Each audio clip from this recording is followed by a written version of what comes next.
దేవుడిచ్చిన వాగ్దానం నెరవేరాలనుకుంటున్నారా? విశ్వాసంగా ఉండాలనుకుంటున్నారా? స్వస్థత పొందుకోవాలనుకుంటున్నారా? అయితే సత్యవాక్కు అనే టీవీ కార్యక్రమాన్ని వీక్షిద్దాం. Praise the Lord. Jesus Christ prayer ministries వారు నిర్వహించు సత్యవాక్కు అనే టీవీ కార్యక్రమాన్ని వీక్షిస్తున్న మీ అందరికీ మా వందనాలు. ఇప్పుడు మా మామయ్య గారైన పాస్టర్ ఏ సాల్మన్ రాజు గారు వాక్యోపదేశాన్ని అందించెదరు. మనందరం విని దైవ దీవెనలు పొందుదాం. Praise the lord. ప్రభు నామానికి మహిమ కలుగును గాక. ప్రభు అయిన యేసుక్రీస్తు పరిశుద్ధమైన నామంలో మీ అందరికీ ఈ యొక్క టీవీ కార్యక్రమాన్ని వీక్షిస్తున్న సహోదరి సహోదరులందరికీ కూడా వందనాలు తెలియపరుస్తున్నాను. మీరు అందరూ బాగున్నారా? అయితే మనందరం దేవుని యొక్క వాక్యాన్ని ధ్యానం చేసుకుని మరి ముందుకు కొనసాగదాం. పరిశుద్ధమైనటువంటి బైబిల్ గ్రంథంలో నుండి అపోస్తుల కార్యముల గ్రంథము మూలవాక్యము 2వ అధ్యాయము 47వ వచనాన్ని మనం చదువుకున్నాం. మరియు ప్రభు రక్షణ పొందుతున్న వారిని అనుదినము వారితో చేర్చుచుండెను. ప్రార్థన చేసుకున్నాం. ప్రేమ కలిగిన మా ప్రియ పరలోక తండ్రి, స్తుతులు స్తోత్రాలు కృతజ్ఞతలు మహిమ ఘనత ప్రభావం చెల్లిస్తున్నాం. చదవబడిన లేఖన భాగాన్ని మీరు దీవించండి. అలాగనే నీ పక్షమున నిలవబడుకున్న మమ్మల్ని జ్ఞాపకం చేసుకోండి. మీ ఆత్మచేత నింపి అభిషేకించి వాడుకోండి. మీరు మాట్లాడితే వినాలని సిద్ధపడి ఉన్న ప్రతి బిడ్డను జ్ఞాపకం చేసుకోమని అడుగుతున్నాను. వినగలిగిన చెవి, గ్రహించే జ్ఞానము, వాక్యానుసారమైన జీవితాన్ని మా అందరికీ దయచేసి మమ్మల్ని మీరు ఆకలికి సిద్ధపాటు చేసుకొని మా ద్వారా నశించిపోతున్న ఆత్మలను అనేక పరలోక రాజ్యానికి సిద్ధపరుచుకోమని యేసు నామమున అడుగుతున్నాం తండ్రి. ఆమేన్. మంచిది లరా. ఈ సమయంలో మూలవాక్యము అపోస్తుల కార్యముల గ్రంథము 2వ అధ్యాయము 47వ వచనాన్ని మనం చదువుకున్నాము. అక్కడ ఉన్నటువంటి సంఘాన్ని మనం చూసినప్పుడు ఆదిమ సంఘము మనం గమనిస్తే అనుదినము ప్రతి దినము కూడా ప్రభు రక్షణ పొందుతున్న వారిని ఆ యొక్క సంఘంలో చేర్చుతున్నాడు. అయితే అలా చేర్చడానికి కారణం ఏమిటి అని గతంలో మనం చూస్తే మరి కొన్ని విషయాలు మనం చూసాం. మొదటి భాగంలో 2 విషయాలు మనం చూసాం. వారు అపోస్తుల బోధ యందు ఎదుగుతూ ఉన్నారు, అలాగనే అపోస్తుల సహవాసంలో ఉన్నారని మొదటి భాగంలో 2 విషయాలు మనం చూసాం. రెండవ భాగంలో రొట్టె ఇరుచుట యందు వాళ్ళు క్రమంగా ఉన్నారని మనం చూసాం. అలాగనే మూడో భాగంలో మనం గమనించాం ప్లరా. మూడో భాగంలో మనం గమనించాము మరి వారు ప్రార్థన చేయటి యందు ఎడతెగకుండా ఉన్నారు, అలాగనే వారు దేవుని భయం కలిగి ఉన్నారని మరి 2 విషయాలు మూడో భాగంలో చూసాం. ఈరోజు 4వ భాగంలో మనం ధ్యానం చేసుకున్నాం ప్లరా. 4వ భాగాన్ని దేవుని యొక్క వాక్యాన్ని మనం ఈరోజు ధ్యానం చేసుకున్నాం. 44వ వచనాన్ని మనం గమనిద్దాం. 44వ వచనంలో అక్కడ రాయబడిన మాట, విశ్వాసించిన వారందరూ ఏకముగా కూడి తమకు కలిగినదంతయు సమష్టిగా ఉంచుకొనిరి. మంచిది ప్లరా. మరి ఈరోజు 4వ భాగాన్ని మనం ధ్యానం చేసుకున్నాము. ప్రతిరోజు కూడా దేవుడు నూతనమైన ఆత్మలను ఆ సంఘంలోకి చేర్చడానికి మరి మరొక కారణం ఏమిటి? మరి 4వ భాగంలో మనం చూస్తే 4వ భాగంలో వారు మనం బాగా గమనిస్తే వారు వారిలో విశ్వాసం ఉంది పిల్లరా. అవును, వారిలో విశ్వాసం ఉంది. అందుకని వారి విశ్వాసాన్ని బట్టి ప్రభు అనుదినము ఆ సంఘంలోనికి నూతనమైన ఆత్మలను చేరుస్తున్నారు. అవును, సంఘానికి వచ్చే సహోదరి సహోదరులందరికీ కూడా, సంఘ సభ్యులందరికీ కూడా విశ్వాసం ఉండాలి. ఏ సంఘంలో అయితే విశ్వాసం ఉంటుందో, విశ్వాసంతో ఆలోచన చేస్తారో, విశ్వాసంతో మరి మాట్లాడుతూ ఉంటారో, విశ్వాసంతో నడిపించబడుతుంటారో, ఆ సంఘంలోనికి దేవుడు నూతనమైనటువంటి ఆత్మలను నడిపిస్తాడు. ఆ సంఘము అభివృద్ధి పరచబడుతుంది. మంచిది. మన అంశం వచ్చి సంఘ అభివృద్ధి కొరకు సంఘము చేయవలసింది. మనం 4వ భాగాన్ని ఈరోజు ధ్యానం చేసుకుంటున్నాము. 4వ భాగం ఏమిటంటే వారిలో విశ్వాసం ఉంది. అవును పిల్లరా, సహోదరి సహోదరులారా, విశ్వాసించిన వారందరూ ఏకముగా కూడి తమకు కలిగినదంతయు సమష్టిగాను ఉంచుకొనిరి.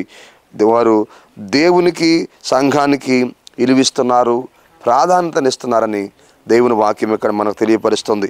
అవును, దేవుని సంఘానికి వెళ్ళే మనం, దేవుని మందిరానికి వెళ్ళే మనలో విశ్వాసం ఉండాలి. విశ్వాసం చాలా ప్రాముఖ్యమైనది. వారు మరి విశ్వాసంతో నడిపించబడుతున్నారు కనుక ఆ సంఘంలోనికి నూతనమైన ఆత్మలు వస్తున్నారు, ప్రభు చేరుస్తూ ఉన్నాడు. మంచిది. ఈ సమయంలో ఇంకా మనం ముందుకు కొనసాగినట్లయితే మనకి విశ్వాసం ఉంటే ఏం జరుగుతుందంటే వ్యక్తిగతంగా మనం అభివృద్ధి పరచబడతాం. మనలో విశ్వాసం ఉన్నప్పుడు వ్యక్తిగతంగా మనం అభివృద్ధి పరచబడతాం. రెండవది, మనలో విశ్వాసం ఉన్నప్పుడు మనం కుటుంబ పరంగా అభివృద్ధి పరచబడతాం. అలాగనే మూడోది, మనలో విశ్వాసం ఉన్నప్పుడు మనం ఉన్న సంఘపరంగా మనం ఉన్న సంఘము అభివృద్ధి పరచబడుతుంది. అవును పిల్లరా, విశ్వాసం చాలా అవసరమైనది.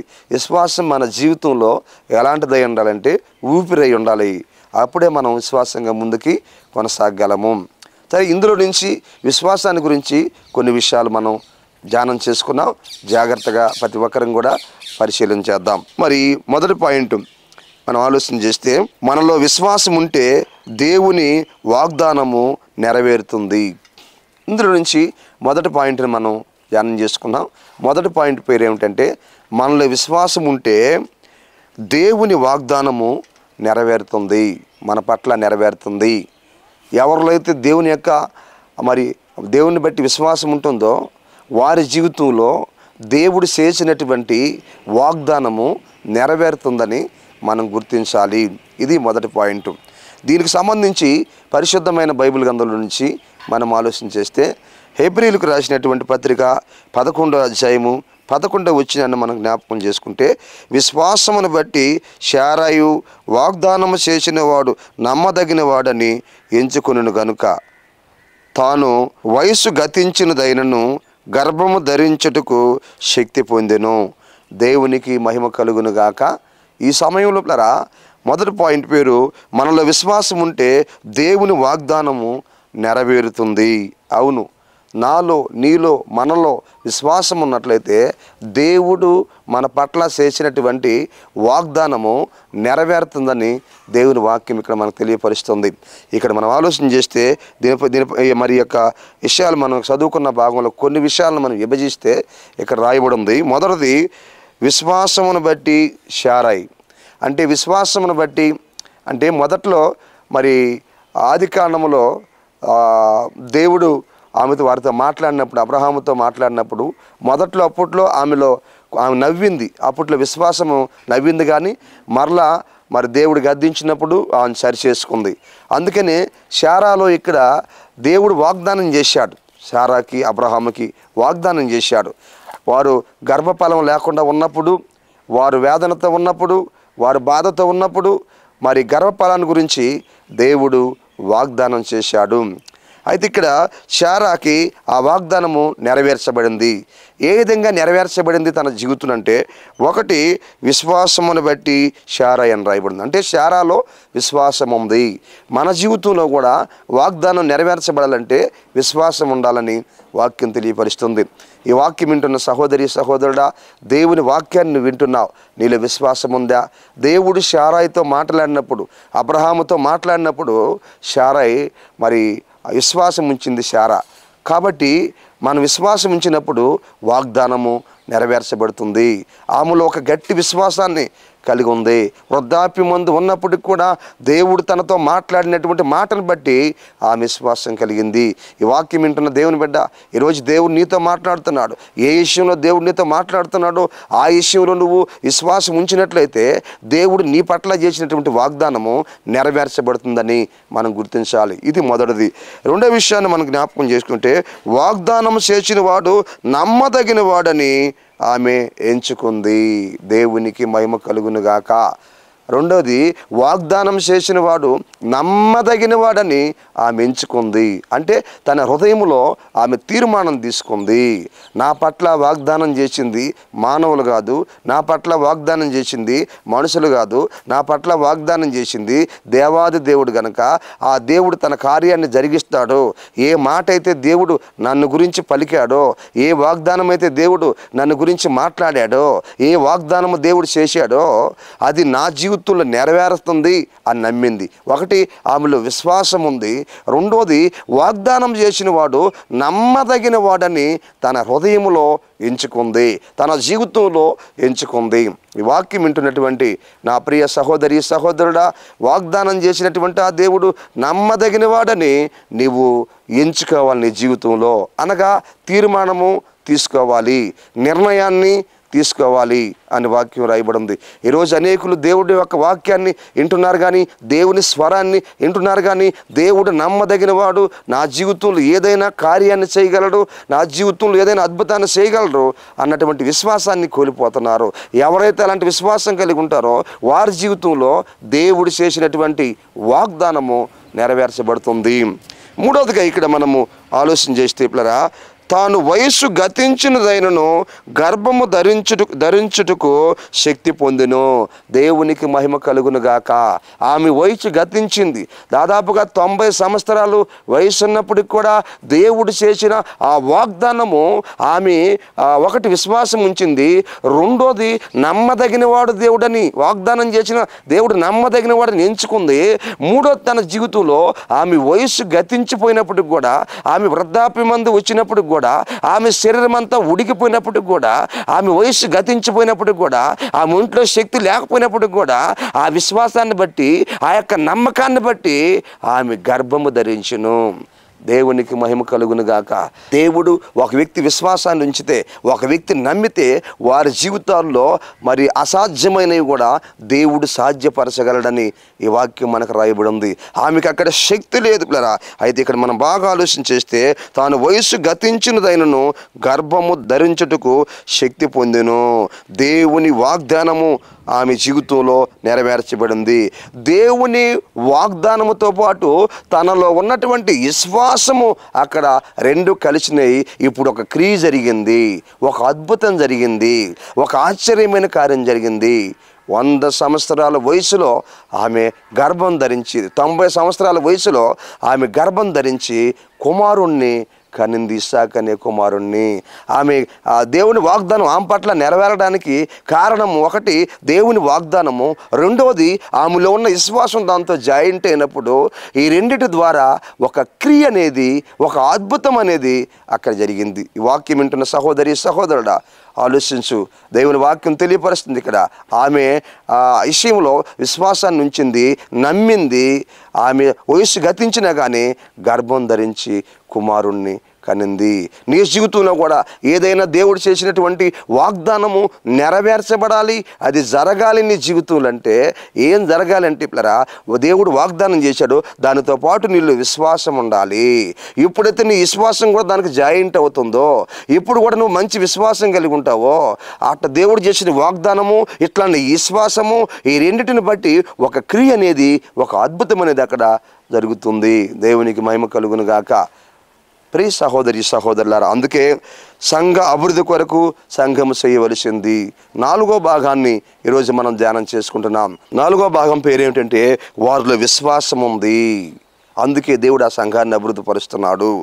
మనం ఇంకా ఆలోచన చేస్తే పిల్లరా, విశ్వాసాన్ని గురించి మనం నేర్చుకున్నాం. విశ్వాసంలో మొదటి పాయింట్ ఏం చూసామంటే, మనలో విశ్వాసం ఉంటే దేవుని వాగ్దానము నెరవేర్చబడుతుంది అని మనం తెలుసుకుంటున్నాం లేరా. అదేవిధంగా శారా ఎవరిలో విశ్వాసం ఉంది, దేవుడు చేసిన వాగ్దానం ఎవరిలో నెరవేర్చబడిందంటే శారాలో నెరవేర్చబడింది. ఆమెలో ఒకటి విశ్వాసం ఉంది, 2 వాగ్దానం చేసిన వాడు నమ్మదగిన వాడని ఎంచింది, ఒక నిర్ణయాన్ని తీర్మానాన్ని తీసుకుంది. 3వది వయస్సు గతించిపోయినప్పటికి కూడా ఆమె గర్భం ధరించింది. 30వ వచనంలో మనం అక్కడ ఆలోచన చేస్తే, విశ్వాసమును బట్టి 7 దినముల వరకు ప్రదక్షిణము చేయబడిన తరువాత ఎరికో గోడలు కూలిను అని రాయబడి ఉంటుంది పిల్లరా. యెహోషువ ఇశ్రాయేల్ ప్రజల్ని మనం జ్ఞాపకం చేసుకున్నప్పుడు పిల్లరా, వారు అరణ్యం నుంచి బయలుదేరి వెళ్ళినప్పుడు, ఐగుప్తు దేశం నుంచి విడిపించబడి వెళ్ళినప్పుడు మోషే ద్వారా అరణ్యంలో బయలుదేరతా పోయినప్పుడు, యోర్దాను నది దాటిపోయినప్పుడు, మరి ఆ ఎరికో గోడల దగ్గరికి వెళ్ళినప్పుడు పిల్లరా, ఇదిగో దేవుడు చెప్పిన ప్రకారంగా వారు 7 దినాలు దాని చుట్టూ తిరిగారు. 6 దినాలు మరి దాని చుట్టూ తిరుగుతూ మరి దేవుడిని స్తుతిస్తూ గణపరిచారు. 7వ రోజు 7 సార్లు ఆ యొక్క ఎరికో గోడల చుట్టూ వారు తిరిగి దేవుని స్తుతిస్తూ గణపరుస్తున్నప్పుడు 7వ దినమున 7 సార్లు తిరిగినప్పుడు ఆ ఎరికో గోడలన్నీ కూడా మరి దేవుని బిడ్డలారా కూలిపోయినాయి. చూసారా, దేవుడు చేసినటువంటి ఆ వాగ్దానం అక్కడ నెరవేర్చబడింది.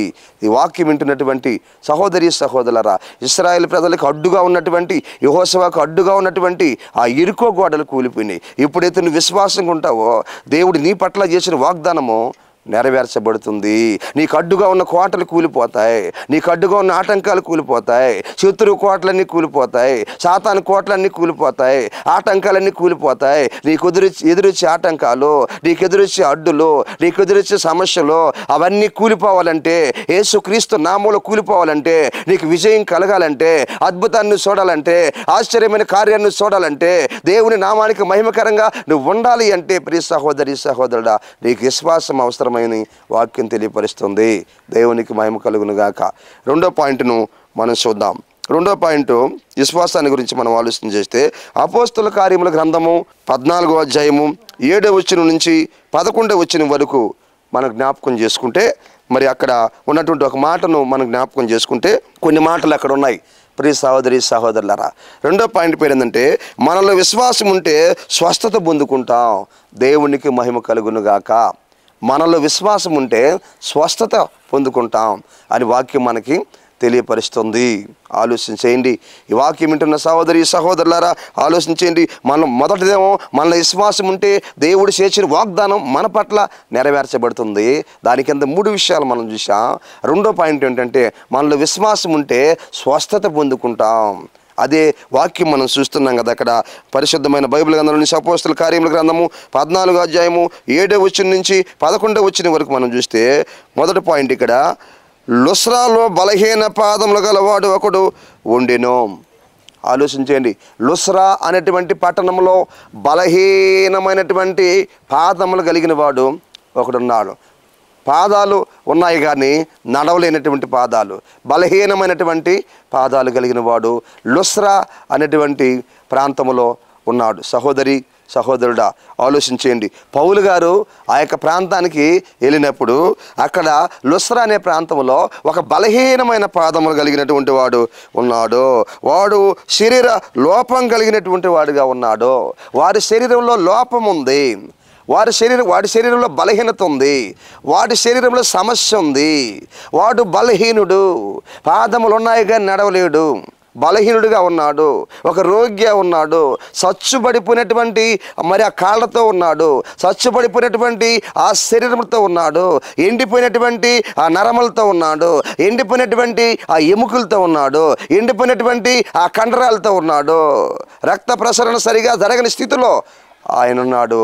ప్రియ సహోదరి సహోదరుడా, ఆలోచించేయండి. తాను ఎంత బాధ అనుభవిస్తున్నాడో ఆయనకు తెలుసు, తాను ఎంత శ్రమ అనుభవిస్తున్నాడో ఆయనకు తెలుసు. లుస్రాలో ఉన్నటువంటి ఆ యొక్క బలహీనమైన పాదములు కలిగిన వాడు. మొదటి విషయము, లుస్రా అనేటువంటి ప్రాంతంలో బలహీనమైన పాదములు గలవాడు ఒక అతను ఉన్నాడు. రెండోది మనం ఆలోచన చేస్తే, ఇక్కడ అతడు పుట్టింది మొదలుకొని కుంటివాడై ఎన్నడను నడవలేకుండెను. పుట్టింది మొదలుకొని కుంటివాడిగా ఉన్నాడు, ఎన్నడూ నడవలేకుండా ఉన్నాడు. ప్రియ సహోదరి సహోదరుడు, ఆలోచించేయండి. అనుకుంటున్నారు వాడిని కన్నటువంటి తల్లిదండ్రులు అనుకుంటూ ఉండవచ్చు, ఈ నా కుమారుడు ఇంకా కొద్ది రోజులకి నడుస్తాడులే అనుకుంటూ ఉండవచ్చు, ఇదిగో ఇంకా వయసు వస్తే నడుస్తాడులే అనుకుంటూ ఉండవచ్చు, ఇంకా బలం వస్తే నడుస్తాడులే అనుకుంటూ ఉండవచ్చు, ఇంకా కొంత సమయాన్ని ఎదురు చూస్తూ ఉన్నారు. రోజులు గడిచిపోతున్నాయి, వారాలు గడిచిపోతున్నాయి, నెలలు గడిచిపోతున్నాయి, సంవత్సరాలు గడిచిపోతున్నాయి, కానీ వయసు వస్తూ ఉంది కానీ నడవలేని పరిస్థితుల్లో ఆ సహోదరుడు ఉన్నాడు. అదేవిధంగా ఆ సహోదరుడు కూడా అనుకుంటూ ఉండవచ్చు, అయ్యో ఇంకా కొంతకాలం తర్వాత నేను నడుస్తాను అనుకుంటూ ఉండవచ్చు, కానీ అలా కాలం గడిచిపోతూ ఉంది కానీ నడవలేనటువంటి స్థితిలో ఉన్నాడు. ప్లరా, ఆలోచన చేయండి. వాడు పుట్టింది మొదలుకొని మరి చక్కగా మనం చూస్తున్నాం.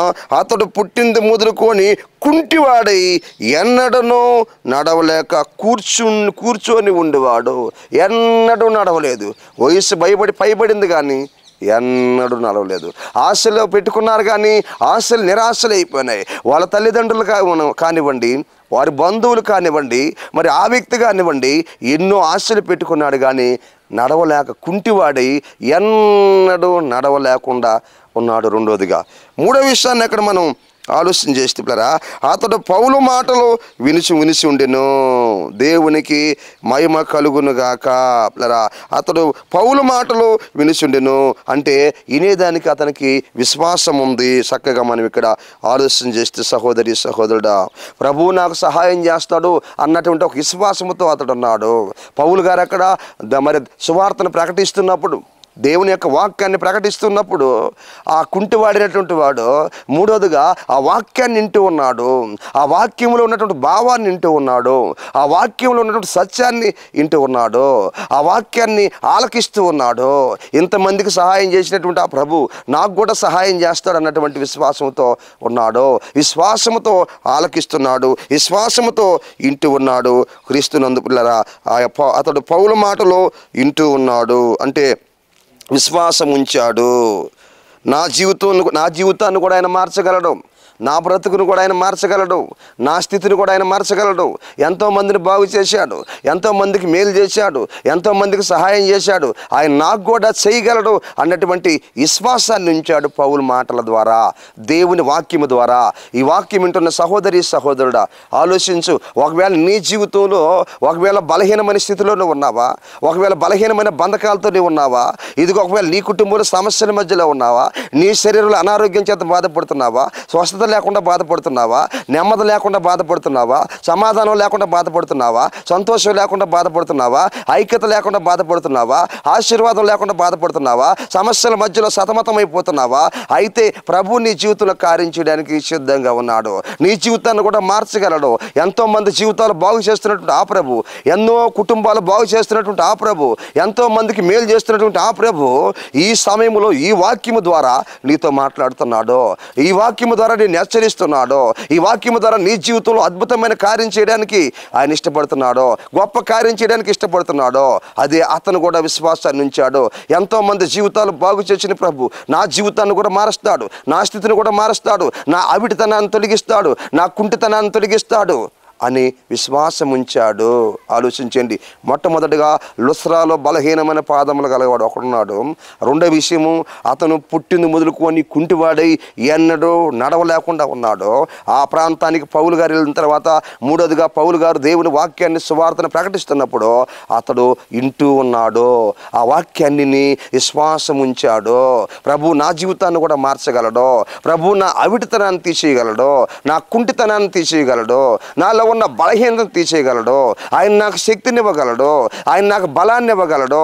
ఆయన నన్ను నడిపించగలడు. ఆయన గొప్ప కార్యాలు చేయగలడు అని విశ్వాసం ఉంచాడు. ఈ వాక్యం వింటున్న దేవుని బిడ్డ, నీ విషయంలో కూడా ఒకవేళ అనారోగ్యం చేత పడి ఉన్నావా? ప్రభు పరిశుద్ధాత్మ దేవుడి స్వామిలో నీతో మాట్లాడుతున్నాడు. నిన్ను ఆయన లేవదీయగలడు. నిన్ను ఆయన బలపరచగలడు. నిన్ను ఆయన నడిపించగలడు. నీ జీవితంలో కార్యాన్ని చేయగలడని దేవుని వాక్యం ద్వారా నీతో హెచ్చరిస్తున్నాడు. ఆ తదుపరి 4వ విషయాన్ని మనం చూస్తే, పౌలు అతని వైపు తేరి చూసి స్వస్థత పొందుటకు అతనికి విశ్వాసం ఉందని గ్రహించెను. దేవునికి మహిమ కలుగును గాక.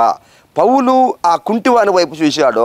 అతడికి స్వస్థత పొందడానికి విశ్వాసం ఉందని వాక్యాన్ని బోధిస్తున్న పౌలు గారు గ్రహించాడు. దేన్ని బట్టి గ్రహించి ఉండవచ్చు? ఆలోచించండి ప్రియ సహోదరి సహోదరులారా. అతనిలో ఉన్నటువంటి ఆశ అతని ముఖంలో కనిపిస్తూ ఉంటుంది. అతనిలో ఒక ఆతృత కనిపిస్తూ ఉంది. అతనిలో ఒక ఆశ కనిపిస్తూ ఉంటుంది. అతడు తేరి చూస్తున్నాడు. అతడు దేవుడి వాక్యాన్ని వింటూ ఉన్నాడు. అతడు శ్రద్ధగా వింటూ ఉన్నాడు, శ్రద్ధగా గ్రహిస్తూ ఉన్నాడు. అతని ముఖంలో ఉన్నటువంటి ఆ యొక్క కదలికలను బట్టి, అతని చూపుని బట్టి, అతని ఆసక్తిని బట్టి, అతని ఆశని బట్టి పౌలు గారు గుర్తించాడు. ఇతడు స్వస్థత పొందడానికి ఇతనిలో విశ్వాసం ఉంది, స్వస్థత పొందాలి అనుకుంటున్నాడని పౌలు గారు గుర్తించాడు. 4వదిగా అందుకే పౌలు అతని వైపు తేరి చూసి స్వస్థత పొందుటకు అతనికి విశ్వాసం ఉందని గ్రహించాడు. క్రీస్తునందు ప్రియ సహోదరి సహోదరులారా, ఆలోచించేయండి. ఎప్పుడైతే ఆ ఆశ, ఆ ఆతృత, ఆ ప్రేరేపణ మనలో ఉంటుందో అది ప్రభువు చూసి మనకు సహాయం చేస్తాడు. నీలో ఆ ఆశ ఉండాలా, నీలో ఆ కోరిక ఉండాలా, నీలో ఆ విశ్వాసం ఉండాలా, నీలో ఆ యొక్క నిరీక్షణ ఉండాలా. ప్రభు నా పట్ల కార్యం చేస్తాడని. అప్పుడు ప్రభు నీ పట్ల గొప్ప కార్యాన్ని చేస్తాడు. సహోదరి సహోదరుడా, దైవ సేవకులు గుర్తించగలిగాడు అతనిలో ఉన్నటువంటి ఆశను, ఆసక్తిని, ప్రేరేపణ, అతని యొక్క ముఖంలో ఉన్నటువంటి ఆ యొక్క కదలికలను చూడగలిగాడు, ఆ ఆతృతను చూడగలిగాడు. నీ జీవితంలో కూడా దేవుడు కార్యం చేయాలంటే అలాంటి విశ్వాసాన్ని నువ్వు ఉంచాలని ఈ సమయంలో ఆత్మదేవుడు మాట్లాడుతున్నాడు. తర్వాత ఐదవదిగా మనం ఆలోచన చేస్తే పౌలు గారు అంటున్నాడు, నీ పాదములు మోపి సరిగా నిలవమని బిగ్గరగా చెప్పినప్పుడు అతడు గంతులు వేసి నడవసాగిను. దేవునికి మహిమ కలుగును గాక.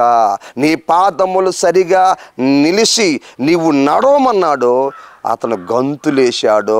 పుట్టింది మొదలుకొని కుంటివాడుగా ఉన్నాడు, అంతకుముందు ఎన్నడూ నడవకుండా ఉన్నటువంటి వాడు. ప్లరా ఒక్క మాట దైవ సేవకుల నోట నుండి దేవుడు రిలీజ్ చేశాడు, ఇదిగో నువ్వు సరిగా లేచి నిలిచి నడవమన్నాడు. వెంటనే వాడు దిగ్గుని లేచి నడిచి గంతులు వేయసాగాను. ఈ వాక్యం వింటున్నటువంటి నా ప్రియ సహోదరి సహోదరులారా, నీలో విశ్వాసం ఉంటే నీ బలహీనత నుంచి దేవుడు ఇప్పుడే నిన్ను లేవదీయబోతుంటున్నాడు. నీ బంధకాల నుంచి దేవుడు ఇప్పుడే నిన్ను లేవదీయబోతుంటున్నాడు. నువ్వు ఆటంకాల నుంచి ఇప్పుడే దేవుడు నిన్ను లేవదీయబోతున్నాడు. నీ విశ్వాసం ఉన్నట్లయితే నీలో నువ్వు ఎక్కడ పడున్నా సరే అక్కడి నుంచి ప్రభువు నిన్ను లేవదీయబోతున్నాడు. నీ అవిటితనంలో నుంచి లేవదీయబోతున్నాడు. నీ బలహీనతల నుంచి లేవదీయబోతున్నాడు. నువ్వు ఎక్కడ పడున్నా సరే ప్రభువు లేవదీస్తాడు. ఏ స్థితిలో ఉన్నా సరే ప్రభువు లేవదీస్తాడు. ఆయన లేవదీయడానికి సిద్ధంగా ఉన్నాడు. ఆయన తన చేతిని నీకు అందియడానికి సిద్ధంగా ఉన్నాడు. నిన్ను లేవనెత్తి నడిపించడానికి ఆయన సిద్ధంగా ఉన్నాడు. నిన్ను వెనుతట్టి ముందుకు నడిపించడానికి, నిన్ను బలపరచడానికి ఆయన సిద్ధంగా ఉన్నాడు. నీ కొరకు ఈ వాక్యాన్ని మాట్లాడుతున్నాడు, నీతో ఈ వాక్యాన్ని మాట్లాడుతున్నాడు. సహోదరి సహోదరుడా, ఆయన సిద్ధంగా ఉన్నాడు నిన్ను నడిపించడానికి. వెంటనే వాడు దిగ్గును లేచి నడవసాగెను. దేవునికి మహిమ కలుగును గాక. నీవు ఏ బలహీనతలో ఉన్నా సరే నీలో విశ్వాసం ఉంటే నీ విశ్వాసాన్ని బట్టి నువ్వున్నటువంటి ఆ బలహీనతల నుంచి ప్రభువు నిన్ను లేవదీస్తాడు. ఆ బలహీనతల నుంచి పరిశుద్ధ ఆత్మదేవుడు నిన్ను లేవదీస్తాడు, నిన్ను నిలబెడతాడు. నువ్వు ఎక్కడ పడి ఉన్నా సరే, నువ్వు ఏ స్థితిలో ఉన్నా సరే, ఇప్పుడు విశ్వాసం ఉంచినట్లయితే నిన్ను ఆయన స్వస్థపరచగలడు. విశ్వాసం ఉంచితే నిన్ను బలపరుస్తాడు. విశ్వాసం ఉంచితే నిన్ను నడిపిస్తాడు. విశ్వాసం ఉంచితే నీ జీవితంలో అద్భుతమైన కార్యాన్ని చూస్తావని ఈ సమయంలో ఆత్మదేవుడు నీకు తెలియపరుస్తున్నాడు. ప్రియ సహోదరి సహోదరులారా, మంచిది. సంఘ అభివృద్ధి కొరకు సంఘం చేయవలసింది అన్న అంశంలో నుంచి దేవుని వాక్యాన్ని మనం చూస్తున్నాం. మరియు ప్రభు రక్షణ పొందుతున్న వారిని అనుదినము వారితో చేర్చుచుండెను అని అపోస్తల కార్యముల గ్రంథం 2వ అధ్యాయం 47వ వచనంలో మనం చూసాము. 4వ భాగాన్ని ఈరోజు మనం చూస్తున్నాం. 4వ భాగంలో ఆదిమ సంఘంలో ఉన్నటువంటి సంఘస్థులకి ఉంది, విశ్వాసం ఉంది. అందుకే ఆ సంఘం అభివృద్ధి అవుతూ ఉంది. నూతనమైన ఆత్మల ప్రభు చేరుస్తూ ఉన్నాడు. మనలో విశ్వాసం ఉంటే ఏం జరుగుతుందంటే, మొదటి పాయింట్, మనలో విశ్వాసం ఉంటే దేవుని వాగ్దానం మనలో నెరవేర్చబడుతుంది. ఒకటి, ఎవరిలో నెరవేర్చబడింది? శారాలో నెరవేర్చబడింది. ఆమెలో ఏముంది? ఒకటి, విశ్వాసం ఉంది.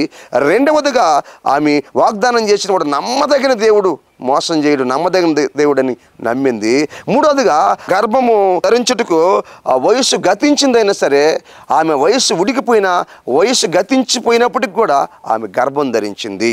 రెండో పాయింట్ మనం చూసాం, మనలో విశ్వాసం ఉంటే స్వస్థతను పొందుకుంటాం. ఎవరు స్వస్థతను పొందుకున్నారు? లుస్రాలో ఉన్నటువంటి ఒక బలహీనమైన పాదములు కలిగిన వాడు. ఒకటి, అతనిలో బలహీనమైన పాదములు కలిగిన వాడు లుస్రా పట్టణములో బలహీనమైన పాదములు గలవాడుగా ఉన్నాడు. ఒకటి. రెండవదిగా మనం ఆలోచన చేస్తే, అతడు పుట్టింది మొదలుకొని అతడు కుంటివాడిగా ఉండి ఎన్నడూ నడవకుండా ఉన్నాడు. మూడవదిగా మనం ఆలోచన చేస్తే, అతడు పౌలు మాట్లాడుతుంటే ఇంటూ ఉన్నాడు. నాలుగవదిగా మనం ఆలోచన చేస్తే, అతని వైపు పౌలు తేరి చూసి అతనిలో విశ్వాసం ఉంది, స్వస్థత పొందుకోవడానికి గమనించాడు.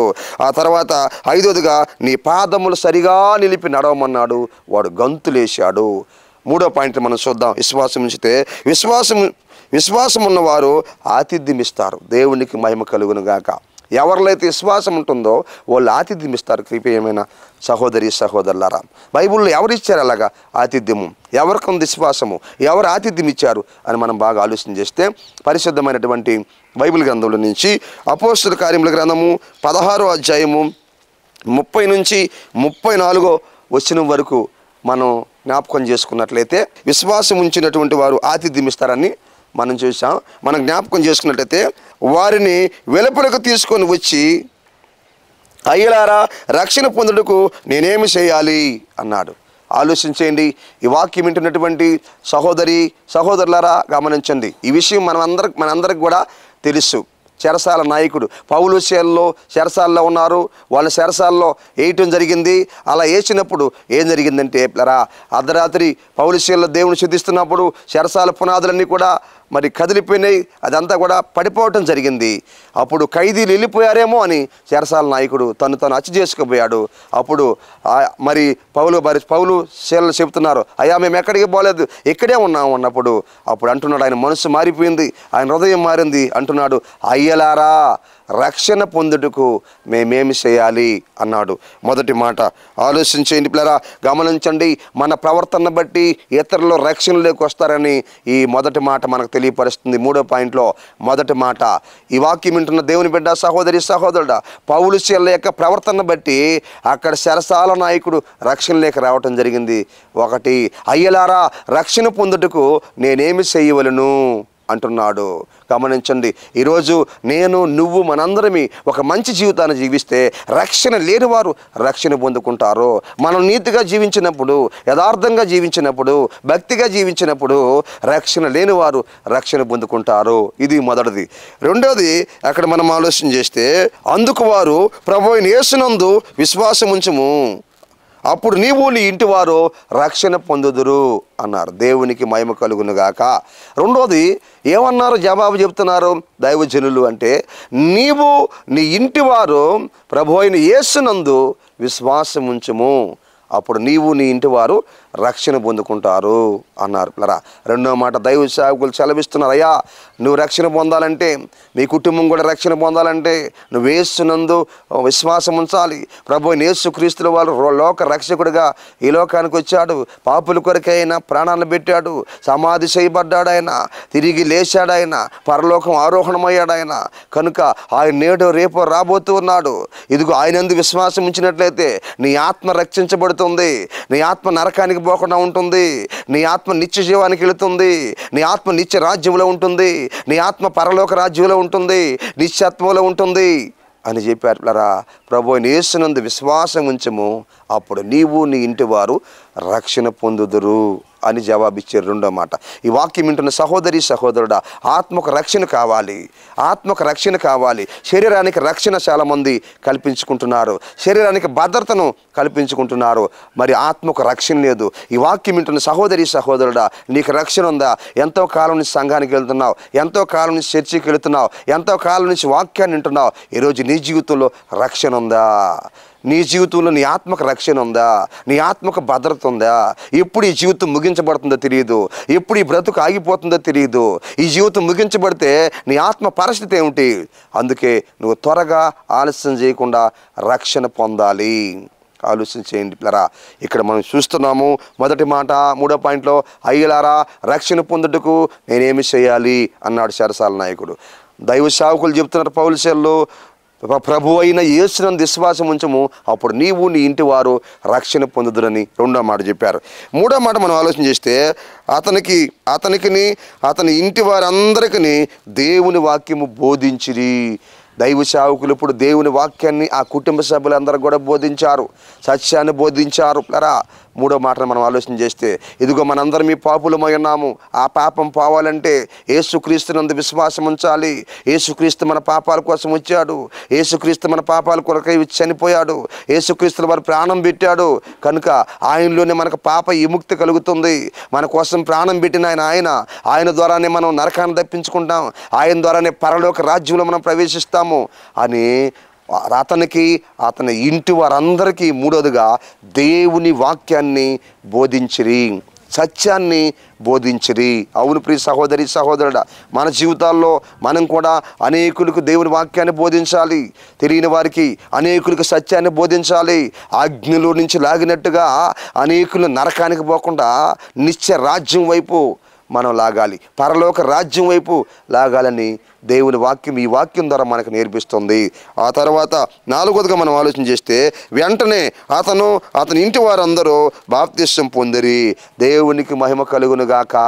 దైవ సేవకులు బోధించినటువంటి ఆ వాక్యము ద్వారా నాలుగోదిగా అతని ఇంటి వారందరూ కూడా మరి బాప్తిస్మం పొందారు.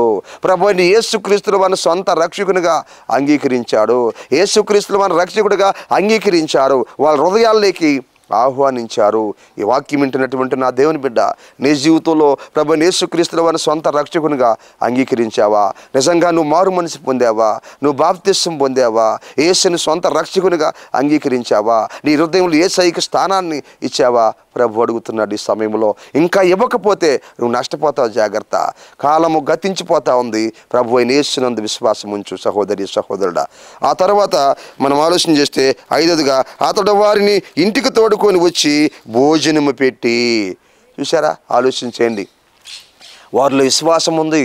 ప్రభు అయిన యేసునందు విశ్వాసం ఉంచు, నువ్వు నీ ఇంటి వారు రక్షణ పొందుతారని చెప్పాడు. అతడు విశ్వాసం ఉంచాడు, దేవుని వాక్యాన్ని విన్నారు. ఇప్పుడు దైవ సేవకులకి ఆతిథ్యం ఇస్తున్నారు. విశ్వాసం ఉంచిన వారు ఆతిథ్యాన్ని ఇస్తారు. పిల్లరా, ఈ వాక్యం వింటున్న దేవుని పిల్లరా, అందరూ ఆతిథ్యాన్ని ఇవ్వలేరు, కానీ దేవుని పట్ల విశ్వాసాన్ని ఉంచిన వారు, దేవుని యొక్క వాక్యం మీద విశ్వాసాన్ని ఉంచిన వారు ఆతిథ్యం ఇస్తారు. మరి దేవుని కార్యక్రమాలకు ఆతిథ్యం ఇస్తారు, దేవుని సేవకులకు ఆతిథ్యం ఇస్తారు, దేవుని యొక్క సంఘానికి ఆతిథ్యం ఇస్తారు, మరి నిరుపేదలైన వారికి ఆతిథ్యం ఇస్తారు, వికలాంగులకు ఆతిథ్యం ఇస్తారు, ఇదవరాళ్ళకి ఆతిథ్యం ఇస్తారు, అనేకులకు ఆహారం లేని వారికి ఆతిథ్యం ఇస్తారు, మరి వస్త్రాలు లేని వారికి ఆతిథ్యం ఇస్తారు, నీడ లేని వారికి ఆతిథ్యం ఇస్తారు. అనేకులకు ఆతిథ్యం ఇచ్చేవారికి ఉంటారు. ఎవరు ఇస్తారా అంటే విశ్వాసం ఉన్నటువంటి వారు అని వాక్యం ఇక్కడ మనకి తెలియపరుస్తూ ఉంటుంది. వాళ్ళు దైవ సేవకులకి ఆతిథ్యం ఇచ్చారు, అనగా వారికి భోజనం పెట్టారు. వారి హృదయాల్ని తృప్తిపరిచారు. ఈ వాక్యం వింటున్నటువంటి సహోదరులారా, వాళ్ళ యొక్క ఆకలిని తీర్చారు. ఇప్పుడైనా మీ ఇంటికి దైవ సేవకులను ఆహ్వానించావా? ఇప్పుడైనా ఆతిథ్యాన్ని వాళ్ళకి ఇచ్చావా? ఇప్పుడైనా సంఘాన్ని ఆహ్వానించావా? సంఘానికి ఆతిథ్యం ఇచ్చావా? ఇప్పుడైనా నిరుపేదలకి ఆతిథ్యం ఇచ్చావా? ఆహారం లేని వారికి ఆహారం ఇచ్చావా? వస్త్రాలు లేని వారికి వస్త్రాలు ఇచ్చావా? రోగులుగా ఉన్నవారికి సహాయం చేసావా? ఆలోచించు సహోదరి సహోదరుడా ఈ సమయంలో. ఆ తర్వాత మనం 6వదిగా మనం ఆలోచన చేస్తే, దేవుని యందు విశ్వాసం ఉంచిన వాడై. చాలాసార్లు నాయకుడు దేవుని యందు విశ్వాసం ఉంచాడు. 6వదిగా 3వ పాయింట్లో 6వదిగా దేవుని యందు విశ్వాసం ఉంచాడు.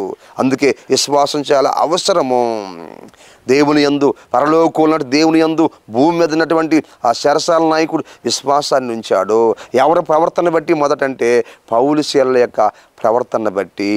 చెరసాల పునాదులు కూలిపోయినా కానీ వాళ్ళు పారిపోలేదు కనుక, వారు నీతిగా అక్కడే ఉన్నారు కాబట్టి, వీళ్ళ దేవుడు గొప్ప దేవుడు, వీళ్ళు ఆరాధిస్తున్న ప్రభు గొప్ప ప్రభు అనుకున్నాడు. ఇదిగో దేవుని యందు విశ్వాసం ఉంచాడు. 6వదిగా. 7వదిగా మనం ఆలోచన చేస్తే, తన ఇంటి వారందరితో కూడా సంతోషించును. దేవునికి మహిమ కలుగును గాక.